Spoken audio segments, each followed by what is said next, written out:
इधर चुनावी साल में मध्य प्रदेश में बीजेपी को अपने पुराने बरगद यानी सीनियर नेता याद आने लगे हैं। अब प्रदेश बीजेपी इन सीनियर नेताओं का समर्थन और सहयोग फिर से हासिल करना चाहती है। राष्ट्रीय अध्यक्ष जेपी नड्डा के मंत्र के बाद प्रदेश बीजेपी संगठन को पुराने नेताओं में उम्मीद की किरण नजर आने लगी है। वो कोई दोस्त था अच्छे दिनों का जो पिछली रात से याद आ रहा है। शायर नासिर काज़मी के इस शेर की तरह बीजेपी को भी अपने पुराने और बुजुर्ग नेताओं की याद चुनावी साल में आ रही है। प्रदेश संगठन ने पुरानी सारी बातें भूलकर बुजुर्ग नेताओं को फिर से मेन स्ट्रीम में लाने का मन बना लिया है। लेकिन ये यूं ही नहीं हो रहा है कि पुराने दरख्त जिनको पार्टी ने सालों से सींचना छोड़ दिया था, अचानक पार्टी को उनकी हरियाली की चिंता हो रही है। चुनाव जो ना कराए वो कम है। हालांकि पार्टी ये मानने को तैयार नहीं है कि चुनाव जीतने के लिए बुजुर्ग उसकी जरूरत बन गए हैं। देखिए, भारतीय जनता पार्टी में हमेशा वरिष्ठों का सम्मान रहा है, उनसे हमारा समन्वय रहा है। चाहे नई पीढ़ी की हम बात करें या पुराने कार्यकर्ताओं की बात करें, बहुत अच्छा सामंजस्य बनाकर सारी बात स्थापित होती रही है।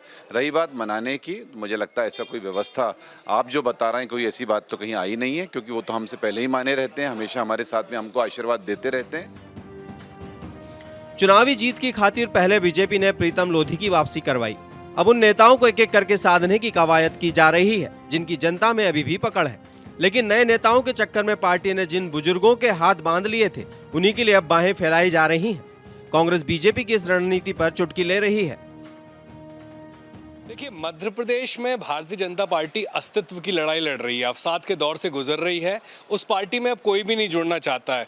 आज मध्य प्रदेश की जनता ने निश्चय कर लिया है कि भारतीय जनता पार्टी को उखाड़ के फेंकना है। अब वो किसी को भी मनाए या जो भी रूट के चले गए, इससे कोई फर्क नहीं पड़ना। भारतीय जनता पार्टी में कोई जुड़ना ही नहीं चाहता है, ये सबसे बड़ा सच है। मार्च में प्रदेश दौरे पर आए बीजेपी के राष्ट्रीय अध्यक्ष जेपी नड्डा के मंत्र के बाद बीजेपी संगठन ने बुजुर्ग नेताओं को तवज्जो देना शुरू कर दी है। बीजेपी के नए ऑफिस के भूमि पूजन कार्यक्रम में नड्डा ने कहा था कि इस मौके पर हमें पुराने वरिष्ठ नेताओं को याद करना चाहिए। इसके बाद वो खुद पूरी कोर टीम के साथ प्रभात झा के घर गए। यहीं से शुरू हुआ वरिष्ठों को सम्मान सहित याद करने का सिलसिला। प्रभात झा, सुमित्रा महाजन, रघुनंदन शर्मा, विक्रम वर्मा और कृष्ण मुरारी मोघे जैसे जाने कितने नाम हैं जो कभी बीजेपी के स्तंभ थे। बीजेपी के वरिष्ठों को याद करना, वो भी इतने लंबे वक्त के बाद, पूरी तरह सियासी है, क्योंकि फिलहाल पार्टी किसी भी कीमत पर 2018 की हार का दर्द भुलाकर सत्ता में वापसी करना चाहती है।